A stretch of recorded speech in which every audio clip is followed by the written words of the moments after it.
Okay, I'll start. My research paper examines the housing crisis in modern China, highlighting the overlooked role of gender in this context. It aims to answer several research questions. Is housing a feminist issue? How have activists in various countries addressed gender-related housing concerns? What happens when we consider China's housing problems from a gender perspective? And how can housing be used as a means to combat sexism? The analysis draws upon from social media platforms and two women's housing organizations to explore the connections between housing and feminism in China. So, since the 1990s, urban renewal in China has predominantly featured clearance and redevelopment efforts, leading to widespread displacement and growing opposition from local residents. Now, households have emerged as a tactic to resist forceful expropriation, exemplify localized social activism, where residents physically occupy properties slated for clearance. This has contributed to the rise of property rights activism, where people defend their properties and neighborhoods. In Jiangsu, for instance, sampled villages between 1996 and 2011 witnessed frequent land changes, from 35% resulting in disputes involving households and protests occurring in 55% of these disputes. In addition, housing affordability has become a growing concern due to the significant increase in housing prices in Chinese cities over the past decade. In a 2020 research paper, scholars identified that 30 Chinese cities had a house price to annual household income ratio above 3.0, indicating a crisis in affordability. The study categorized housing into four types and found that public housing and informal housing were slightly unaffordable for low-income urban groups.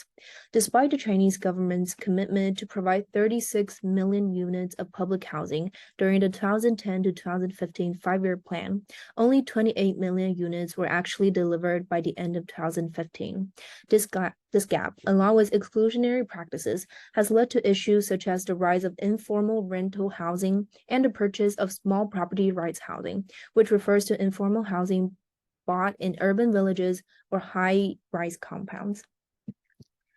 Despite a home ownership rate exceeding 90% in China as of 2019, there are significant gender disparities in home ownership.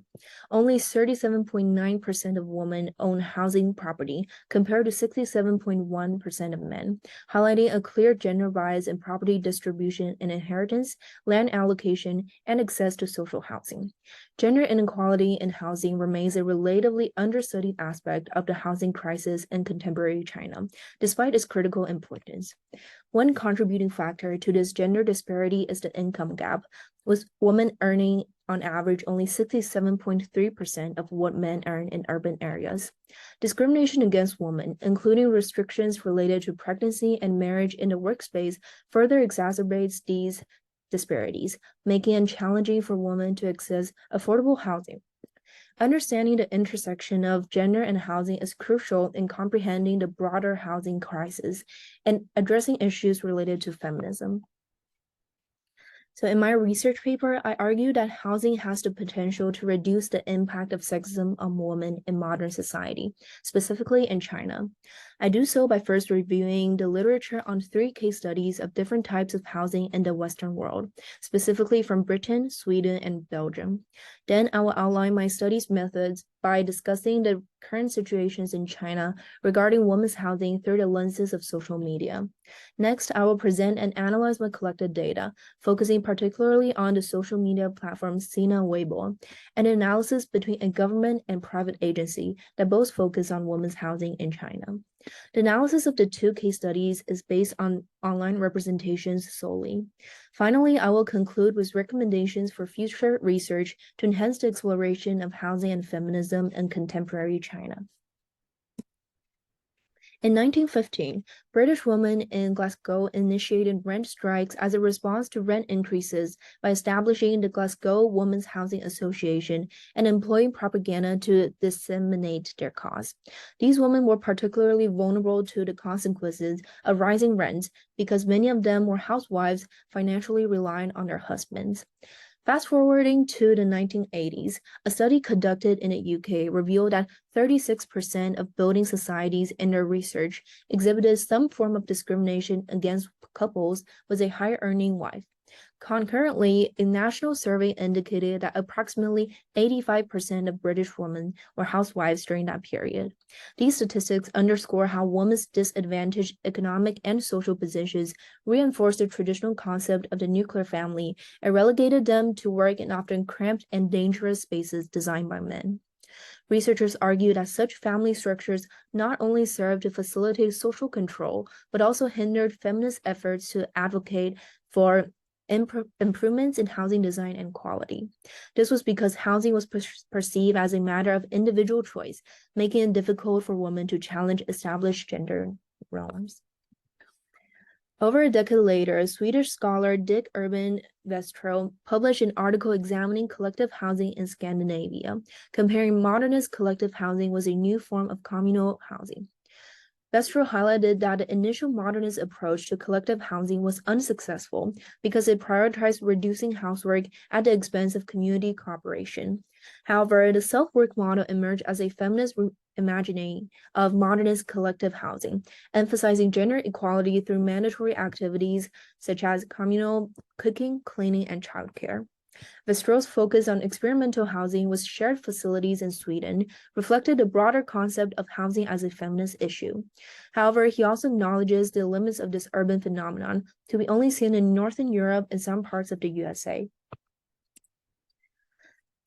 In an academic essay, Cloris Salembier analyzes the 5 facets of patriarchal housing and provides 3 recommendations for using housing as a means for feminist transformation. Salembier approaches the word home from a woman's perspective and discusses the underlying threats of how space contributes to the recomposition of gendered identities and power relations between the sexes. Fieldwork in Bucharest, Romania, and Brussels, Belgium, brought Salembier to realize that the domestic space that women occupy is poorly studied, documented, and analyzed from a gender perspective, both in scientific work and in public housing programs. Despite internalizing gender roles for generations, housing is also an opportunity to reverse such stereotypical social relations, as feminist demands and professionalization diminish the predominance of male vision. So what? All the texts discussed above seem to reflect the world's increasing attention to understanding housing from a feminist perspective. However, the odd commonality among these currently accessible scholastic work is that they either study trends related to housing in Western countries or use case studies in Western countries. None of these works focus on housing in communist countries or explored what the situation is like in the East. With more than half of the world's population living in continents like Asia and the Middle East, it is practically impossible for feminism to have no connections with housing at all. In China, people have recently been discussing housing in terms of gender on social media platforms like Sina Weibo, a Chinese app that has more than 573 million active monthly users. More than 50 past hot searches related to women's housing in mainland China can be found on Weibo, where the most viewed ones include current situations of house renting for working class women, is women buying houses a symbol of independence, significant increase in buying houses by women in big cities, and reasons why modern women buy houses. The majority of the comments below these posts published by mainstream media sources reflect a positive attitude toward women buying their own houses, such as very good, I think women should be more independent. Women need a house under their name to be strong. I agree, a house gives me a sense of security as a female, and regardless of being single or married, girls should all have their own houses to be self-determining. Interestingly, many of these comments are actually written by accounts that identify themselves as men. For example, a male user called I'm an Assyrian cat stated that women buy houses to protect themselves, otherwise they will likely suffer after dividing all the family expenses with their husbands in marriage. If a couple divorces, the house will likely still belong to the man and the woman's efforts will be in vain. Another male user called Deep Clouds in My Dream expressed that I think the main problem is that men and women perceive security differently. So we shouldn't be the ones deciding whether it is safe or not for women because their judgments may differ. On Weibo, hot searches are categorized into broad categories by the platform, ranging from society and finance to TV shows and celebrity. An intriguing observation is that none of the past hot searches related to women's housing is directly associated with the category of gender. In addition, most of the conversations related to feminism cannot be found in any hashtag formatted hot search, despite clearly demonstrating arguments about women's rights. This phenomenon illustrates that although many Chinese netizens have been treating housing as a feminist issue, they tend to not explicitly address it in the same way as people in Western societies do, due to challenges like traditional gender antagonism in Chinese society and monitoring efforts by the government. Considering China's long history that stabilized the subordination of women to men, it will be exceedingly difficult to fully eliminate sexism and achieve gender equality in contemporary China.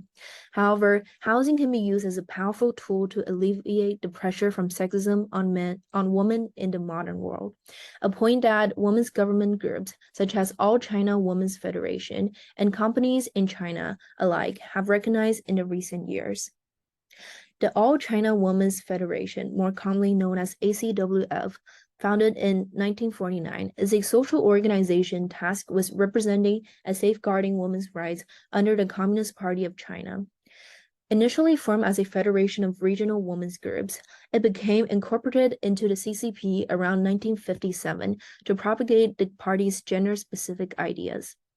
During the Cultural Revolution, the ACWF was temporarily shut down because the women's movement was perceived as anti-revolutionary.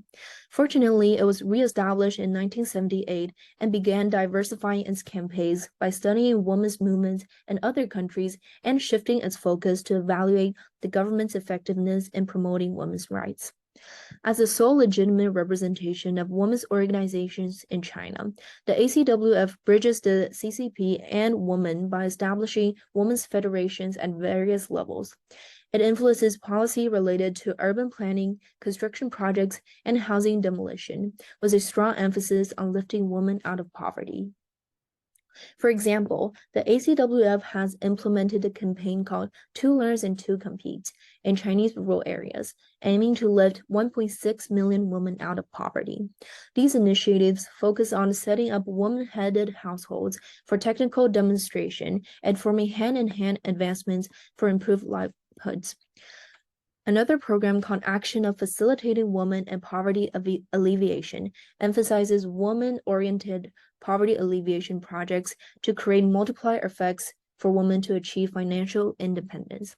The ACWF's ability to execute policies on a national scale and collaborate with multiple agencies underscores its significance in its enhancement of feminism through housing. Looking back at its historical development and current projects, the ACWF has introduced topics related to sexism and traditional social structures into the conversation without directly mentioning either. From being alienated by the CCP during the Cultural Revolution for representing the interests of women using phrases like woman-headed households for technical demonstration and recent projects, the ACWF had been one of the strongest legally represented advocates for feminism in the country, that articulated why it is necessary for gender to be spoken in relations to housing.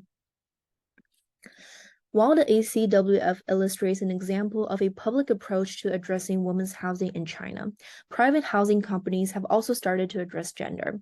For example, Baozupo is a private housing company based in Beijing, China, specializing in women's apartments and focused on creating a safe and comfortable rental space for women. It aims to provide service with quality and guide women to a lifestyle with attitude. Baozupo achieves this by offering aesthetic interior designs, original furniture, and 24-hour housekeeping services. The attitude element of this mission is demonstrated through organized community activities, like the Big Girl Member Club that engages residents in activities like training for fitness, reading, workspace, and a welfare club system, which integrates hundreds of high-tonal local merchandise to provide users with more diverse shopping options. Baozupo aims to empower its female residents to become better versions of themselves within the realm of women's housing. Despite facing challenges during the COVID-19 pandemic, the company has demonstrated the potential of women's apartments in enhancing women's independence and reducing the impact of sexism through housing. As a private enterprise, Baozupo has been able to straightforwardly incorporate feminist principles into its organization and events, offering gender-specific preferences and a sense of belonging through organized communities.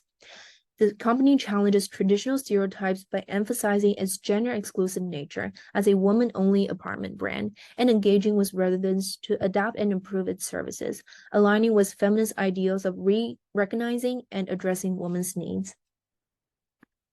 However, Baozupo faces limitations in its ability to reach a broader audience due to its restricted geographic presence in specific Beijing districts and an unnavigable website that requires registration before accessing any resources. Interested users often only rely on online sources, which may not provide authentic information about apartment pricing, quality, and user demographics.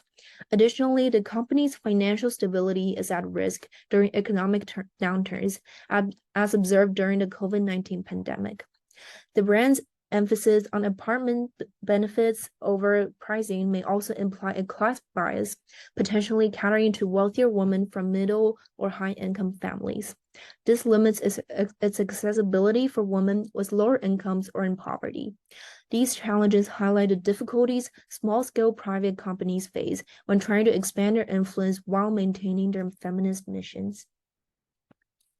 In conclusion, the housing crisis in contemporary China, characterized by the adverse effects of clearance and redevelopment on housing affordability and family dynamics, highlights the need to give more research attention to gender inequality, a relatively understudied aspect of the housing issue.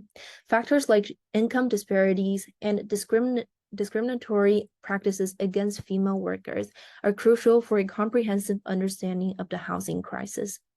This study, which combines Western case studies, Chinese women's organizations, and social media data analysis, concludes that housing has the potential to mitigate the impact of sexism on women in contemporary China. However, the paper acknowledges its limitations, such as insufficient data for analyzing class differences among targeted users and the inability to obtain certain information from organizations like Baozupo. Future research should delve into the implications of social class in the context of gender and housing, and consider engaging with government agencies like the ACWF to access relevant data on individuals benefiting from government-led housing and feminist initiatives. Thank you.